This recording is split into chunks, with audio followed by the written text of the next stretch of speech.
할렐루야.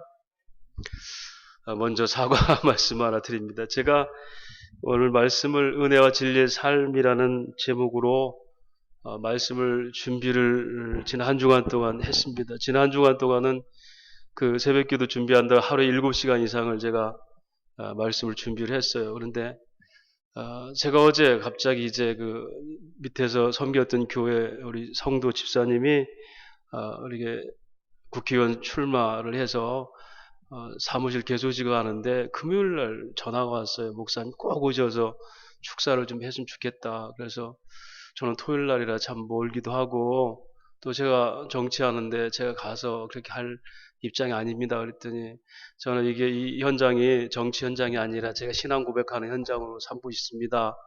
그래서 제가 내려갔어요. 내려가서 축사를 하고 또 이분은 제가 전도에서 열매가 있는 분이라 그래서 제가 내려갔다 와서 원고를 그 토요일 날 좀 깊은 묵상을 해야 되는데 못했습니다. 그래서 설교자의 제일 불안한 게 깊은 묵상이 안 된 설교하는 것은 불안해서 안 돼요. 그래서 죄송한 얘기지만 지난 새벽기도 중에 네 번째 저희가 즐거운 인생이라는 제목으로 한번 말씀 나눴는데요. 이 말씀을 다시 한번 제가 증거하고 다음 주에 은혜와 진리의 삶이라는 말씀을 또 나누도록 하겠습니다. 새벽기도 때 은혜 받은 분들은 옛 어른들이 그런 말씀 하시대요. 보약일수록 재탕함도 좋다고 한번 더 들으시고 은혜가 있으시기를 주의 이름으로 부탁을 드립니다. 그리스 철학자 고대 그리스 철학자 누굽니까? 너무 피곤해서 아리스토텔레스죠. 아리스토텔레스가 소위 니코마스 윤리학이라는 그의 그 논문을 썼죠. 그건 이제 소위 윤리학의 기초가 되고 윤리학 대전이라 할 수 있는데 거기서 이제 그는 인간의 행복이 무엇인가? 인간의 행복은 다른 사람의 삶에 이바지하는 게 인간의 행복이다. 이걸 도덕적 삶이라 이렇게 얘기해요. 그래서 인간은 자기의 지식이나 자기의 재능을 통해서 갈고 닦아서 다른 사람을 행복하게 할 때 이것이 인간이 행복한 것이다 라고 도덕률을 말합니다. 이것이 이제 정치, 경제, 모든 윤리의 원리가 아니겠습니까? 그 다음에 제가 한번 소개했었죠. 그 미움받을 용기, 지금도 베스트셀러가 계속되고 있더라고요. 인문학적으로. 그 일본인 두 작가가 쓴 심리학 서적 있잖아요. 이게 이제 독일 아들러라는 심리학자의 소위 그 이론입니다. 지금까지 심리학의 모든 토대는 그 프로이드가 말했던 소위 트라우마를 해결하는 거죠. 인과응보입니다. 내게 어떤 문제가 발생됐을 때 반드시 원인이 있다. 심리학적으로 원인을 분석해서 해결하면 그 트라우마로부터 자유로운 삶을 살 수 있다. 이게 이제 기존의 심리학의 근간이었어요. 그런데 이것은 이제 아니다. 거기에 묶이지 말고 자기 자신의 자유와 행복한 삶을 누려라. 이게 이제 아들러가 얘기했던 소위 말하는 그 심리학의 원초거든요. 이게 무슨 얘기냐면 인간은 다 자기 약점을 갖고 있고 문제를 갖고 있지만 그 문제 때문에 나가 아니라 다른 사람이 비춰진 나를 보면서 스스로 축소되고 위축되고 불안해한다는 거예요. 저 사람들이 나를 보면 얼마나 나를 우습게 볼까? 그래서 미움받을 용기, 사람들로부터 미움받을 용기를 가져라. 다른 사람이 나를 어떻게 보든지 내 단점은 그걸로 인정하고 장점들을 개발해서 다른 사람들의 삶에 기여를 해라. 그러면 행복해질 수 있다. 자기 부족한 것부터로부터 자유할 수 있다. 이렇게 얘기하는 것이 미움받을 용기라는 아들러 심리학의 내용이죠. 또 알렉산드로 줄리앙이라는 또 제가 한번 책을 소개한 적이 있죠. 내가 약한 것이 나를 가장 강하게 하는 것이다.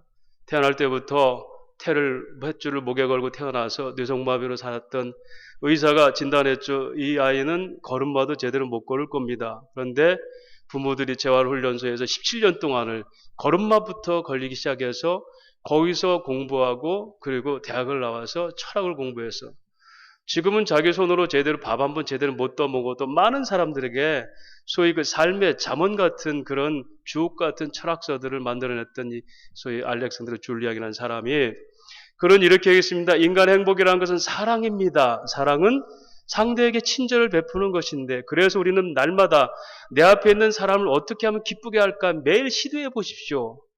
당신이 약한 것도 강점이 될 수 있습니다. 그게 행복입니다. 이 세 사람의 모든 얘기를 다 종합해보면 이거죠. 인간 행복은 내가 뭔가를 받고 누리는 것이 아니라 남에게 주고 나눌 수 있는 삶이 행복한 것이다. 심리학자가, 철학자가 그렇습니까? 아닙니다. 성경은 이미 말씀하고 있습니다. 주는 것이 받는 것보다 복되도다. 오늘 주제가 행복한 인생이에요. 무엇이 우리를 행복하게 할까요?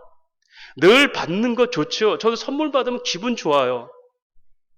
늘 받으면 좋은데 이 받은 것을 과연 어떻게 할 것인가? 이것이 전부일까? 행복의 전부일까? 남에게 사랑받고 하나님께 사랑받고 이웃들에게 인정받고 이렇게 받고 사는 것이 정말인가? 어제 저는 정치 현장이라는 거 그걸 처음 가봤어요. 겸연쩍어서 내빈석에 앉혀놓고 앞에 있는데 도망갈 수도 없고 박수를 유도하면서 믿습니까? 하고 이게 무슨 약장사들 하는 것 같아요. 처음으로 거기 가서 어떻게 할 것 같아요? 하나님 내가 왜 여기 있습니까? 물론 기도하고 갔죠. 왜 여기 있습니까?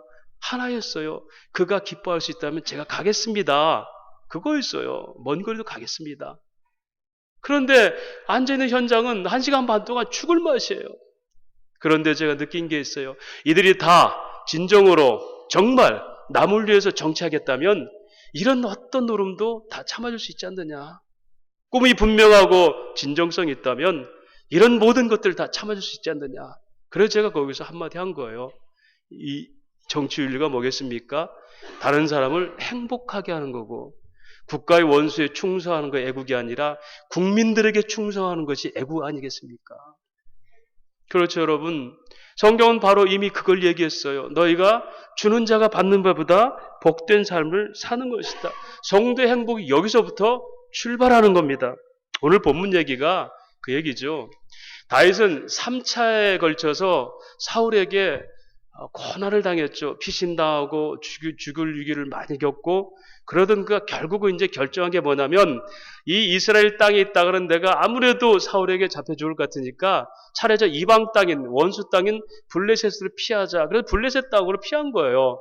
거기 가서 아기스 왕에게 읊조려서 시글락이라는 한 성을 얻어내서 두 아내를 얻고 1년 4개월 동안 그를 찾아온 600명과 함께 꿈 같은 시간을 보냈습니다. 그런데 여러분, 하나님의 언약으로 볼 때 그가 지금 거기서 그렇게 자기 스스로 행복을 누리면서 그 아름다운 성에서 아내를 얻고 자식들과 함께 사는 것이 행복이었습니까? 하나님의 약속은 거기에 있는 게 아니에요. 이스라엘 왕이 되는 겁니다. 비록 그를 죽이려고 찾아다니는 그 왕인 사울이 있는 곳이지만 그곳에 가서 그는 어떻게 해요? 자기 왕으로서 예수님이 이 땅에 오시는 그 길을 열어놔야 돼요. 통치권을. 그러니 하나님이 가만둘 리 없죠. 블레셋과 전투를 이스라엘에게 벌이게 합니다. 그때 다윗은 아기스 왕에게 충성을 보이려고 제가 먼저 선봉장에 나가서 저 이스라엘과 싸우겠습니다. 그랬어요. 그리고 전장터에 600명을 데리고 갔습니다. 그런데 아기스 블레셋 왕의 그 군장들이 이건 안 됩니다. 반대하는 거예요. 왜냐하면 다윗이 어떤 사람인지 압니까? 천천히요 만만히요 할 때 다윗은 만만히요 했던 그런 이스라엘의 용맹한 자인데 혹시 저가 스파이로 와가지고 이런 경우를 통해서 전쟁할 때 돌이켜서 우리를 쳐버리면 우리는 끝장납니다. 저의 충성은 받으셨지만 저를 이 잔정터에 세울 수 없습니다. 아기스 왕이 마음이 아팠지만 다윗을 설득해서 돌려보내죠. 안 되겠다. 네 진심을 알겠지만 안 되겠다. 반대하니까 돌아가라. 그래서 그가 살았던 시글락으로 돌아오니까 그 당시에 아말렉이란 또 족속이 쳐들어와서 그 모든 터전을 다 불태워버리고 그 모든 양떼와 소떼를 데려가고 그 가족들을 전부 산채로 다 잡아가 버렸어요. 그 돌아와서 이제 사람들이 얼마나 슬픈지 울 기력도 없었다 그렇게 얘기해요. 그리고 다윗을 돌로 치려고 그래요. 왜 네가 그냥 여기 있지 전쟁터에 나가자고 그래가지고 우리 자녀들 다 데려가고 우리 아내들 다 데려가게 하느냐. 그때 다윗은 여호와께 묻습니다. 하나님 제가 쫓아가면 저들을 잡을 수 있습니까? 가라. 그들을 다 돌려주리라. 그리고 이틀 길을 달려가서 쫓아가서 이틀 밤낮을 싸워서 다 뺏어서 오고 돌아오는 장면이에요. 그런데 문제는 그렇게 가다가 600명을 데려가는데 200명이 너무 지친 거예요. 그래서 부솔 시내가는 시내가에서 너 200명 여기 기다리고 있어 하고 400명이 가서 전쟁에서 이기고 돌아오는 겁니다. 그래서 돌아오고 이제 양떼와 소떼를 가지고 전리품 갖고 돌아오는데 200명이 맞이할 거 아니에요. 그러니까 나머지 같이 갔던 400명이 이러는 거예요. 안 되게 저들은 우리하고 이 전리품 못 나눕니다. 왜냐하면 우리는 목숨 걸고 싸운 사람들이고 저들은 여기 쉬고 있었는데 왜 이걸 아깝게 나눕니까? 그렇게 얘기하는 거예요. 여러분 어쩌면 맞는 얘기 아니에요? 목숨 건 사람과 우리는 그걸 대가라고 천급, 상급의 차등 상급이라 얘기하잖아요. 내가 먼저 열심히 했으면 하나님 더 상급을 줄 것이다. 하늘나라 가면. 그렇게 할 수 있어요. 그런데 다윗은 뭐라 합니까? 아니다. 이것은 다 하나님께 주신 것이니 저들과 나누는 것이 당연하다고 얘기해요.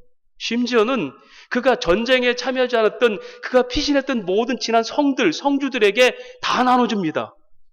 그리고 이것을 이스라엘의 규례로 삼았다. 이게 이제 오늘 정황의 본문 정황입니다. 여기서 우리는 다윗의 이 고백을 통해서 우리가 행복한 인생을 살려면 어떻게 살아야 되는지를 몇 가지를 살펴보고자 합니다. 첫 번째로는 우리 인생에 주신 분복을 누리셔야 됩니다. 오늘 말씀의 18절부터 20절까지 한 말씀을 살펴보기로 하겠습니다. 다윗이 아말렉 사람들에게 빼앗아갔던 모든 것을 도로 찾고 그의 두 아내를 구원하였고 그들이 약탈하였던 것, 곧 무리의 자녀들이나 빼앗겼던 것은 크고 작은 것을 막론하고 아무것도 잃은 것이 없이 모두 도로 찾았고 다윗이 또 양떼와 소떼를 다 되찾았더니 무리가 그 가축들을 앞에 몰고 가며 이르되 이는 다윗의 전리품이라 했더라. 여러분 보세요. 그가 어떻게 됐어요? 아무것도 잃은 것이 없고 모두 다 찾았고 이것은 다윗의 전리품이다. 당연하죠. 지금 상황만 놓고 볼 때는 당연합니다. 왜? 전쟁이 이겼으니까 전리품을 가지고 빼앗아오는 건 당연한데 지금 다윗은 어떤 입장이죠? 도망자의 입장이에요. 전쟁에 나가서 싸울 만한 형편이 아니에요. 도망자 입장이고 그런 여전히 사울이라는 그를 찾는 자가 있어요. 그리고 그런 가운데서 모든 것을 찾았고 도로 빼앗았더라 얘기해요. 여러분 우리가 이 땅 가운데서는 어쩌면 전쟁터와 같은 인생입니다. 하루하루가 전쟁터죠. 아마 지금 여러분의 마음속에는 전쟁을 벌이고 있을 수 있어요. 먹고 사는 문제가 참 힘들어서 몸이 안 좋아서 여러 가지 심리적으로 불안한 들이 있어서 그렇죠. 내가 뜻대로 잘 안 되니까 자녀들도 마찬가지니까 어쩌면 전쟁터 같은 인생들이에요. 그런데 여러분 이 전쟁터에서 아무리 우리가 지지볶고 싸우고 일촉즉발의 위기가 있을지라도 하나님은 우리의 인생에 주신 분복을 하나도 잃어버리게 안 합니다. 이걸 믿는 것이 내 분복을 누리는 삶이죠. 여러분 이렇게 다윗이 가서 찾아왔던 곳에서 뭐가 있습니까? 다윗은 처음부터 뺏기지 않은 왕권이 있어요. 그가 전쟁을 벌리고 심지어 이틀 밤낮을 싸울 때는 얼마나 피 튀기는 싸움을 했겠습니까? 그러나 다윗은 결코 그 왕됨을 빼앗길 수가 없어요. 하나님께서 저와 여러분이 주신 궁극적인 승리는 계시록에서 설명하지만 다시 주님 오실 때 우리의 교회의 영원한 승리가 선포되는 거죠. 이미 십자가에서 부활로 선포하신 것이 확실하게 다 완전해지는 게 주님 재림하실 때 우리의 영혼의 기쁨이에요. 이 땅에서는 전쟁까지 살고 빼앗기기도 하고 아프기도 하고 있는 거 없어지게 할지라도 우리는 영원히 승리한 백성이라는 거 이걸 누릴 줄 아는 것이 분복을 누린다는 거예요. 또 말씀드린 것처럼 그가 전리품이라는 거죠. 전쟁터에 나가서 용맹하게 싸워 이겨서 얻는 건데 그는 도망자가 어떻게 승리자가 됩니까? 원수 됐던 우리들을 하나님께서 죄인 됐던 우리를 하나님께서 어떻게 의인으로 바꾼 것이 도망자에서 승리자가 된 이 역사예요. 이것이 우리가 누릴 분복입니다. 따라서 우리 인간의 삶들 저도 마찬가지지만 여러분의 인생의 모든 삶의 여정들은 하나님의 언약의 배치도예요. 그때그때마다 약속들이 있었고 전쟁이 필요하면 전쟁하게 하시고 아픔이 필요하면 아픔을 주게 하시면서 우리를 끊임없이 설득시키면서 삶의 모든 능력은 너희에게 있는 것이 아니라 내게 있느니라. 이걸 고백하는 것이 신앙 고백입니다. 이 믿음이 없고 고백이 없으면 우리는 끊임없이 자기 모색하다가 지치고 끝내는 못 이뤄. 왜냐하면 부자는 항상 가난하거든요. 왜? 더 얻으려고 그러니까. 끊임없이 목마르니까. 나는 이 땅에 됐습니다. 이 정도면 됐습니다. 하는 사람 있습니까? 하나님 믿지 않는 사람들은 끊임없이 자기 욕망에서 벗어날 수가 없어요. 이것이 오늘 저분에게 무엇을 누리는가를 한번 생각해 보셔야 돼요. 창세기 49장 29절에면 야곱의 축복이라는 축복이 나오잖아요. 12지파 그 자녀들 12명을 놓고 다 축복합니다. 그때 성경 이렇게 표현합니다.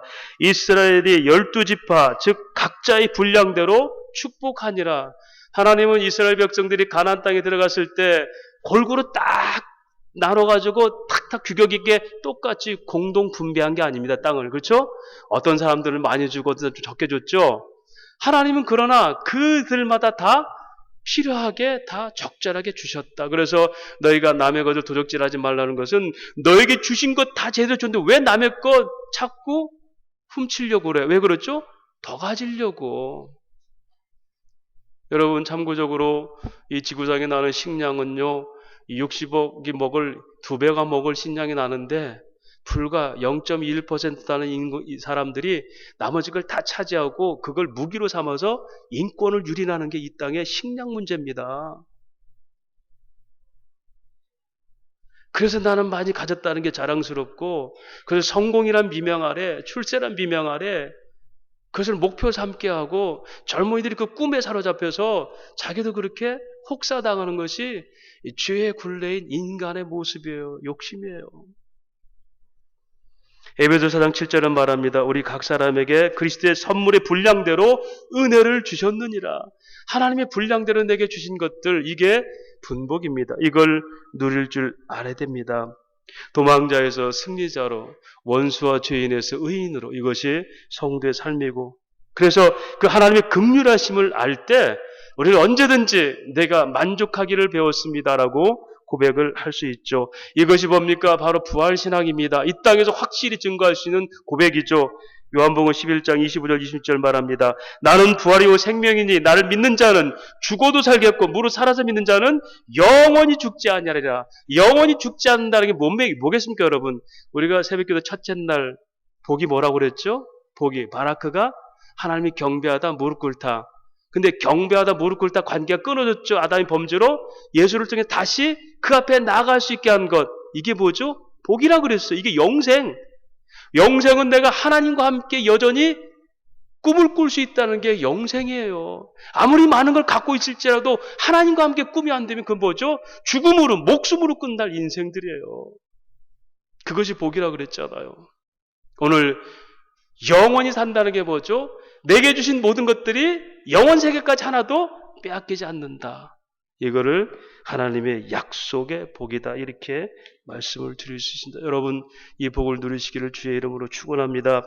두 번째로 30장 23절 말씀 같이 한번 읽겠습니다. 시작. 다윗이 이르되 나의 형제들아 여호와께서 우리를 보호하시고 우리를 치러 온 그 군대를 우리 손에 넘기셨은즉 그가 우리에게 주신 것을 너희가 이같이 못하리라. 여러분 다윗은 지금 고백을 뭐라고 그래요?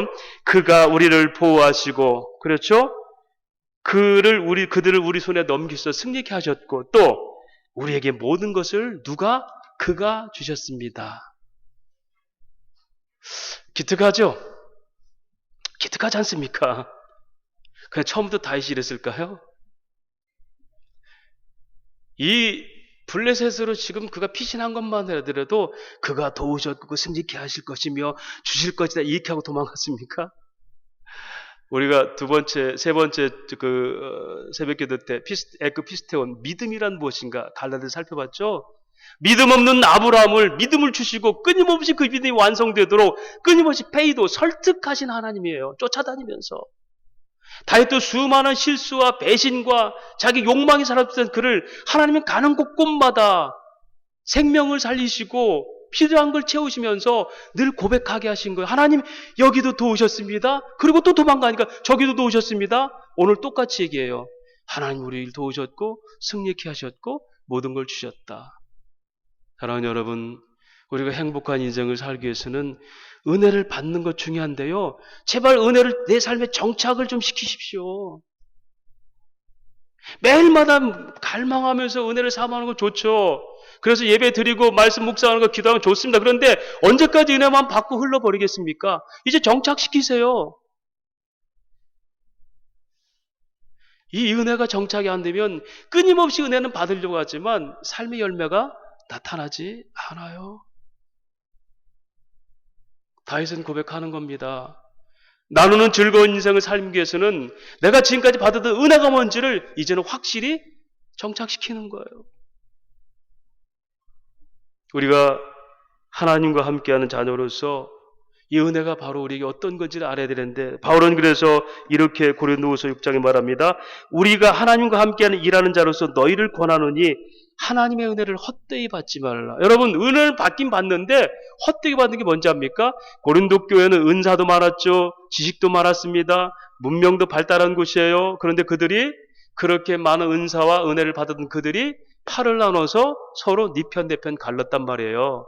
자기가 받은 은사를 자랑하면서 내가 이게 더 높아라고 자기 높음을 주장했어요. 이 은혜가 뭐죠? 헛된 것이라. 우리가 하나님을 알고 싶은 게 뭐죠? 그걸 정착시킨 것이 결국 나눔으로 나타나야지 열매가 맺어지는데, 내가 말씀 많이 알아라고 자기 자랑하려고요? 그건 교회 안에서는 할 수 있어도 밖에서는 알아주지도 않아요. 천마디 말보다 한 번의 그 삶의 열매가 있다면 그것이 결국은 감동이죠. 이것이 바로 칼로스 에르곤, 착한 행실과 칼로스 카르포스, 착한 열매. 그리고 하나님께 영광을 돌려라. 은혜는 받는 것 중요합니다. 은혜 없이는 안 되겠죠. 여러분, 제가 은혜와 진리의 삶이라는 게 지난주 설명한 것처럼 은혜는 지속적이며 연속적이며 끊임없는 경향성이며 그리고 역동적인 영향력이다. 엑수시아. 나를 지배하는 게 은혜가 돼야 되는데 은혜가 그냥 받고 끝나버린 거예요. 아, 주일날 은혜 받았어. 그걸로 땡. 누가 제일 좋아해요? 사단이 가서 받아라. 받고 아무 일 없도록 살면 돼. 너는 착하다. 어쩌면 오늘 또 옛날 부흥사 말 분들이 얘기했던 것처럼 사단은 저 맨 뒤에서 꼬리치면서 지금 재미있게 듣고 있어요. 잘 듣는다. 잘 듣고 교회 문을 나서면서부터 나는 그래도 여전히 변하지 않아. 은혜를 정착시키십시오. 애들이 맞습니다. 애들이 이제 맞으면 잘못했어 인정하고 맞아요. 그런데 또 맞을 짓 하죠. 잘못된 이 의식이 자기 삶에 정착이 안 된 거예요. 습관 아닙니다. 정말 은혜가 뭔지, 내 잘못이 뭔지 통회 자복하는 회개가 없이는 내 습관이라고 생각해요. 그리고 뭐랍니까? 나는 약하니까 어쩔 수 없어요. 사악한 거죠? 약한 게 아니라. 하나님 오늘 또 우리에게 너희가 정말 구구절절히 내 인생을 돌아봐라. 시간 돌아봐라. 내 은혜가 아니었느니? 그때마다 너희들 가슴 뭉클하면서 고백하면서 심지어 눈물 흘리면서 그렇게 통해 자복했지 않느냐? 그 은혜들은 지금 어떻게 얼마나 가벼이 여겨서 여전히 지금 그런 삶을 살고 있느냐? 하나님 끝까지 우리를 설득시킬 겁니다. 그 영혼이 완성될 때까지 끝까지 설득시킬 겁니다. 그걸 알고 하나님 정말 여기까지 이렇게 도우셨군요. 그 다음 나타나는 그래서 우리가 이건 우리 것이 아니라 나누는 게 마땅합니다. 라고 고백할 수 있는 이 삶의 열매는 우리 삶의 은혜가 정착될 때 가능한 거예요. 은혜 많이 사모하십시오. 교회는 은혜 보가 됩니다. 말씀과 성례와 기도를 통해서 은혜 방편이 이루어집니다. 그러나 여러분, 받은 은혜를 정착시켜서 이것이 열매로 나타날 수 있도록 삶을 사는 것이 이게 행복한 인생이고 자기 스스로를 변화시킨 걸 능력을 체험할 수 있는 성도의 힘입니다. 이것이 신앙의 힘이죠. 세 번째로는 24절 25절 말씀을 같이 읽겠습니다. 시작. 이 일에 누가 너희를 듣겠느냐? 전장에 내려갔던 자의 분깃이나 소유물 곁에 머물렀던 자의 분깃이 동일할지니라. 같이 분배할 것이라 하고 그날부터 다윗이 이것으로 이스라엘 율례와 규례를 삼았더니 오늘까지 이르느니라. 여러분, 은혜 받은 것을 나누는 것을 은혜를 평균케 하라 이렇게 합니다. 평균케 하라. 여러분, 높고 낮음이 왜 생기죠? 높고 낮으면 이 사람과 이 사람이 비교되기 때문에 되는 거죠. 그러면 높고 낮음 없애려면 이 많은 것을 이 사람이 붙이면 똑같아지죠. 이게 하나님 주신 은혜의 목적이에요. 너희 많이 받은 자들, 로마서 11장까지는 어떻게 의로운 삶을 살며 어떻게 변화되는 것을 교리적으로 설명하고 12장부터는 그래서 성도의 삶이 뭔지를 설명하고 첫 번째로 너희는 서로 판단하지 말라부터 나와. 그리고 너희는 서로를 위해서 많이 받은 자가 섬기라 나와요. 전서들도 마찬가지입니다. 서신서들도 에베소서, 갈라디아서, 빌립보서 다 마찬가지예요. 앞에 교리가 설명되고 뒤에는 맞아 성숙한 성도의 생활이 뭔지를 설명해요. 갈라디아 6장 2절에 너희가 서로 짐을 짐으로 그리스도의 법을 성취해라. 이게 십자가라고 얘기해요. 복음으로 의롭게 되고 행동이 아닌가 하느냐? 율법보다 믿음이 의롭게 되는 거 아니냐? 성령의 나타나심이 행동이 아니라 믿음인지 아느냐? 복음이 그리스도가 피 흘린 거 아느냐? 그런 자들이 할 일이 뭔지 아느냐? 너희는 서로 짐을 지는 거야. 그래야 어째? 그리스도의 사랑이 실천되고 나타나는 거야. 이게 하나님께 우리에게 은혜를 주신 이유입니다. 이것을 율례와 규례라. 레위기에 보면 이런 말씀이 있죠. 레위기 23장 22절에 너희가 밭에서 난 곡식을 거두어 드릴 때는 밭 구석구석까지 다 거두어 드리지 말고 또 거두어 드린 다음에 떨어진 이삭을 줍지 마라. 그 이삭은 가난한 사람들과 나그네 신세인 외국 사람들에게 줍도록 남겨두어라. 이게 세번역 성경으로 읽거든요. 여러분, 이스라엘에서는 이 밭에서 수출을 거둘 때 구석구석 다 이삭까지 안 주셨어요. 남겨둔 거예요. 왜? 너희 안에 있는 나그네 같은 가난한 자들이 먼저 먹고 그 다음에 외국인 같은 밖에 있는 사람들이 와서 먹어라. 11조가 이 의미입니다. 성경은 엄격히 10의 2조입니다. 먼저는 너희 교회 안에 있는 가난한 자들이 먼저 궁핍함을 이게 가난한 고아와 과부예요. 그리고 나그네들, 저 밖에 있는 사람들. 이걸 뭐라고 그랬죠? 연보, 채울 연자, 채울 보자, 던질 연자. 우리 사랑을 채워서 그 은혜를 나누는 거, 이게 연보예요. 이게 신약의 11조예요, 여러분. 이게 10의 2조도 될 수 있고, 어떤 사람은 10의 9조를 내고 1조로 사는 거예요. 믿음의 분량 따라. 이걸 11조는 아니라고 안 하느냐, 이런 얘기는 초등학문도 아닌 거거든요.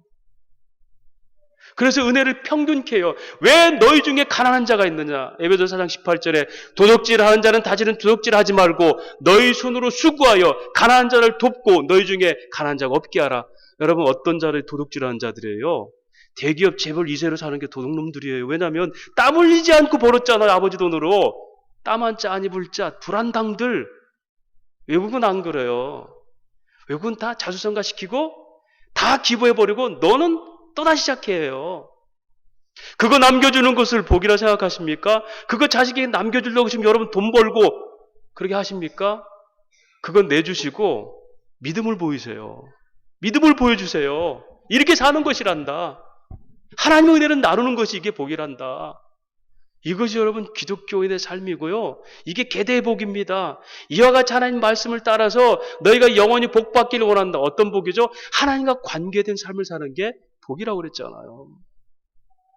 그런 의미에서 내가 많이 가진 것을 부끄럽게 여길 줄 아는 마음이 있다면, 아니 여전히 나는 가졌는데 다른 사람이 가지지 않은 걸 보고 아파할 수 있다면 이게 예수님의 마음이에요.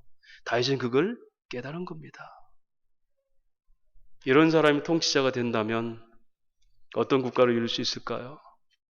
이런 사람이 정치인이 되고 이런 사람이 경쟁이 된다면, 이런 사람이 교사가 되고 그런다면 어떤 일이 있을까요? 북핵 반대하고 피켓 들고 나갈까요? 공무원법 하지 말라고 나갈까요? 피켓 들어서 할 것 같으면 저부터 나갑니다. 인간이 안 변하면 제도는 변화도 소용없습니다. 교회는 끊임없이 사람 변화시키는 것에 목매야 되래요. 사람이 변해야 됩니다. 사람이 변해야 돼요. 이게 복음의 능력이죠. 제도는 바뀌어도 그 사람은 그대로 있는 거예요. 죄인은 또다시 제도가 자기를 위해서 부패하게 되는 거예요. 교회가 꿈꿀 곳은 바로 하나님 나라가 사람 속에 임하는 거지 세상 제도가 온전해서 개혁되는 게 아니라는 거예요. 그런 의미에서 교회는 구원받은 죄인들이 모인 것이지 구원받은 의인들이 완벽한 사람들이 모이는 곳이 아니에요. 끊임없이 자기를 복종시키는 은혜를 나눌 줄 아는 이 믿음의 삶이 될 때 우리 가운데 먼저 교회 안에 가난한 자가 없어집니다. 이게 초대교회에 밭을 팔아서 다 나눠줘서 그들 중에 가난한 자가 없게 하더라. 성경적 교회가 바로 그런 교회였어요. 우리는 그렇게 초대교회처럼 사람 늘어나고 하루에 3,000명, 5,000명이 부흥하는 교회를 꿈꾸면서도 그런 삶을 살지 않으려고 그래요. 성령은 오직 순종하는 자에게 역사하십니다. 어떻게? 하나님 말씀대로 그렇게 사는 거예요. 이것이 규례를 삼았다는 게 뭘까요? 그리스도 예수가 그렇게 은혜를 베푸셨어요.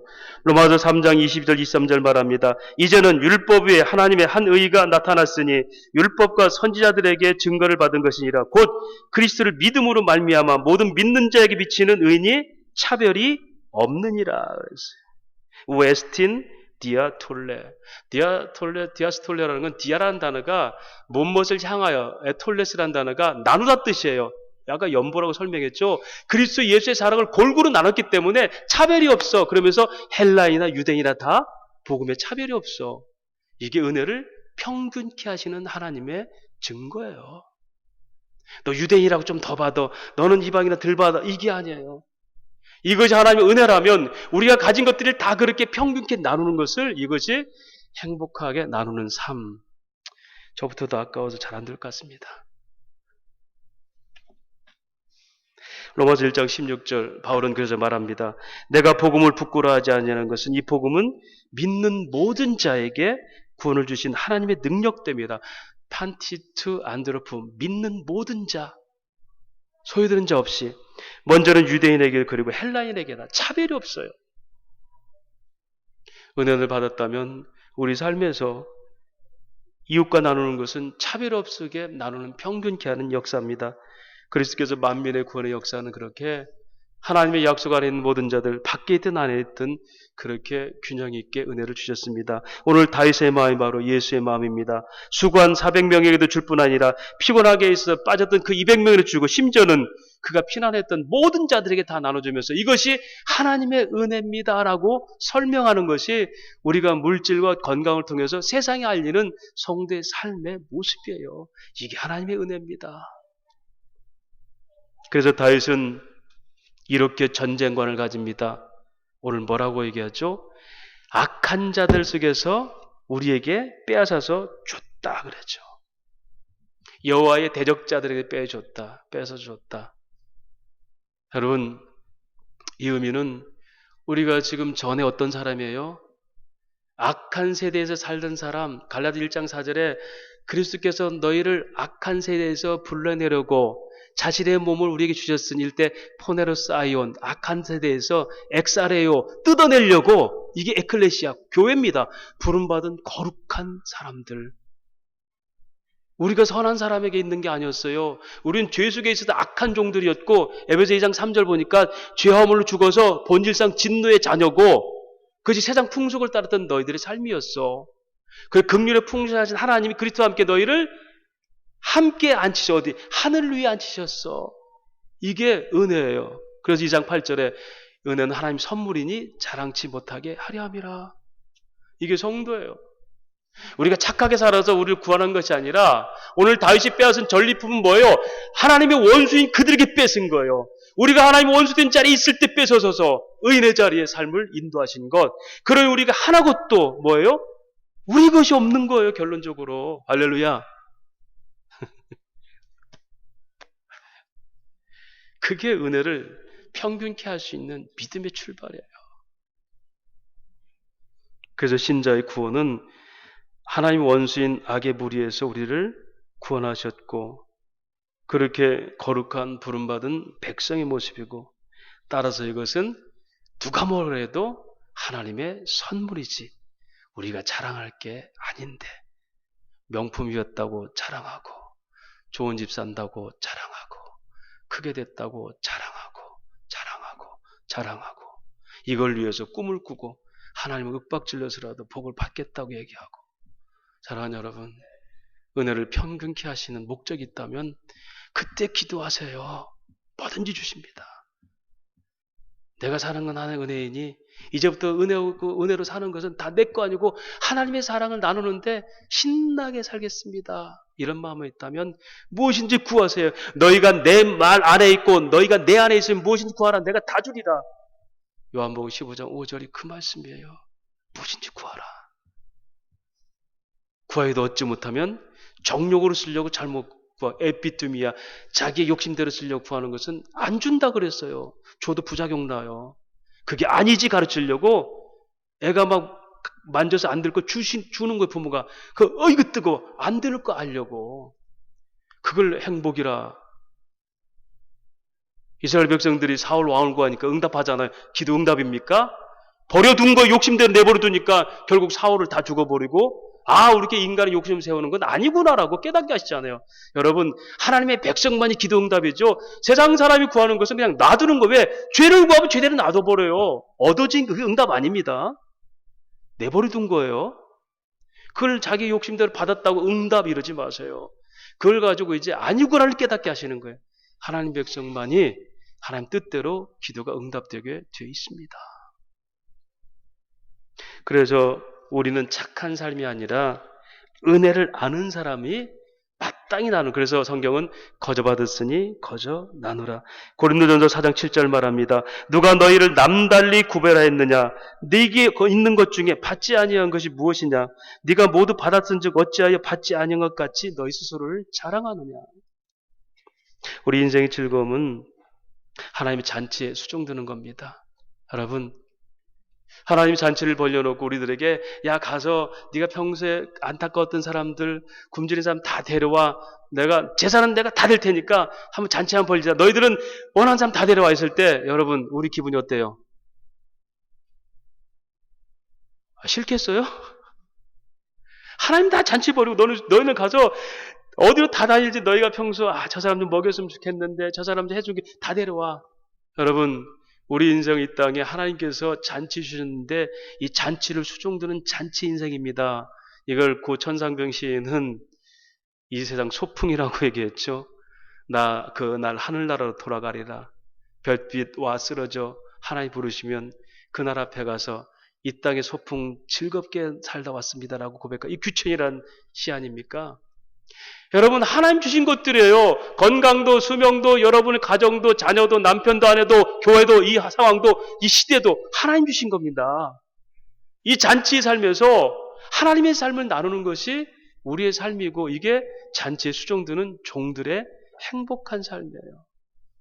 이걸 내 잔치로 만들어버리고 내 명예를 높이고 내 지식을 높이려고 하다 보니까 끊임없이 주어도 목말라서 잔치는 고사하고 그냥 전쟁 같은 인생 살다 왔습니다. 나그네 인생 살다가 그냥 죽어서 하늘나라 가겠습니다.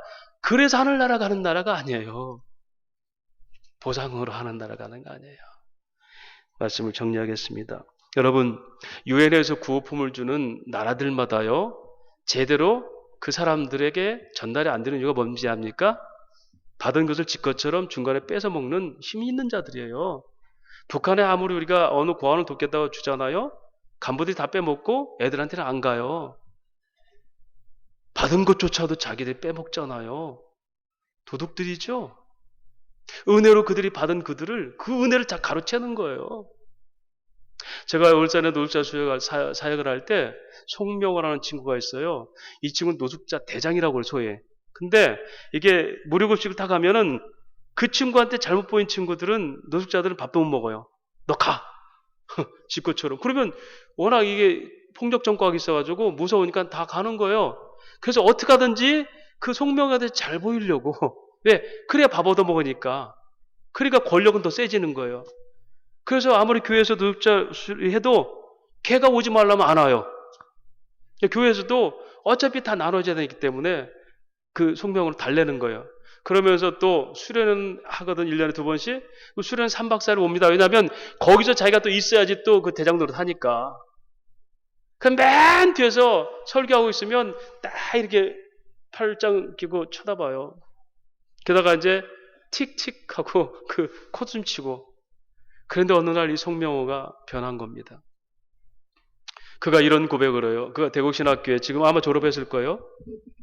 근데 그가 자기가 수련할 때 간증을 하겠다는 거 나와서 하는 말이, 나는 여러분과 똑같이 그 자리에 앉았던 사람입니다. 지금은 제가 신학교에 입학해서 신학을 하고 있습니다. 제가 그 자리에 앉아서 설교할 때마다 목사님들 설교하면 틱틱거렸는데 어느 날 그런 생각이 들었습니다. 하나님, 저 목사님은 그렇게 하나님이 믿는다고 저렇게 열변을 토하고 설교하는데 나는 안 믿어지네요.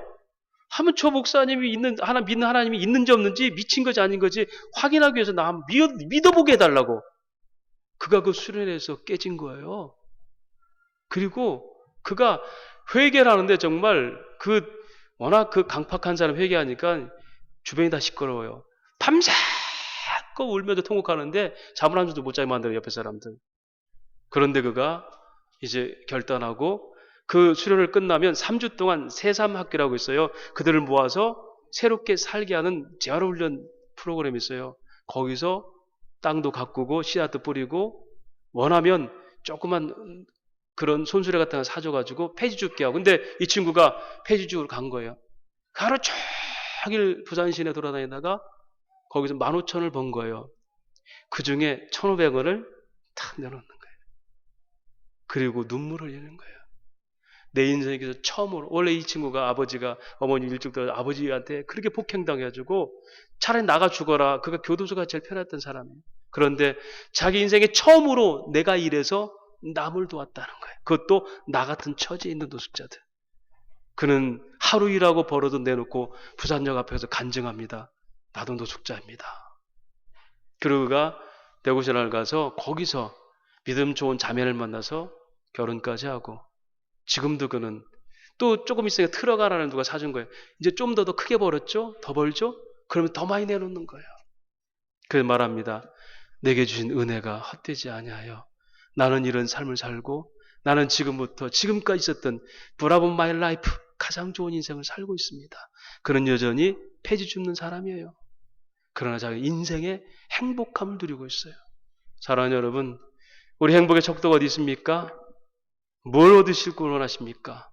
내게 받은 은혜가 헛되지 않는 삶, 은혜를 은혜로 생각할 수 있는 삶, 내게 있는 분복을 생각할 수 있는 삶, 약한 자들이 보일 수 있는 이 은혜를 평균케 하는 이 관점이 있다면 이 사람이 행복한 겁니다. 그리고 은혜는 반드시 나눌 때 풍성함이 있고 내게 주신 것들은 하나님의 잔치에 참여하는 나의 삶인 것입니다. 누구든지 초청해서 열매를 누릴 수 있게 하는 것이 성도의 삶이고 복음 증거의 역사입니다. 그런 믿음으로 행복한 인생이 되시기를 주의 이름으로 축원합니다. 하나님 아버지 은혜를 감사합니다. 행복한 인생이 뭔지를 말씀을 통해서 다윗의 고백과 그 변화된 나눔을 통하여서 살펴봤습니다. 우리에게 하나님께서 보호하시고 손에 넘기셨고 그가 우리에게 주신 것을 이같이 나눈 것이 마땅하니라. 하나님, 아무것도 잃은 것도 없고 전쟁가고 피신자고 도망자 입장에서도 잃은 것 하나도 없이 그대로 언약을 보존하신 하나님, 그는 결국 왕이 되게 하시고 통치하게 하신 하나님, 이렇게 왕같은 제사장으로 우리를 부르셔서 끝내는 예수와 함께 그날 주님 오실 때 통치하게 하는 능력을 주신 하나님, 우리는 잃은 것이 하나도 없음을 믿습니다. 남의 걸 빼앗아 차지하려는 것이 아니라 내가 누리는 걸 자랑하려고 하는 것이 아니라 은혜를 평균케 할 수 있는 믿음을 가지게 하시고 그 은혜가 날마다 나를 확증시키게 하시고 내 삶에 정착돼서 이런 착한 삶, 하나님의 은혜를 드러낼 수 있는, 그렇게 그려낼 수 있는 십자가 예수의 삶을 살아가는 교회와 성도가 되게 하여 주옵소서. 예수님 이름으로 기도하옵나이다. 아멘.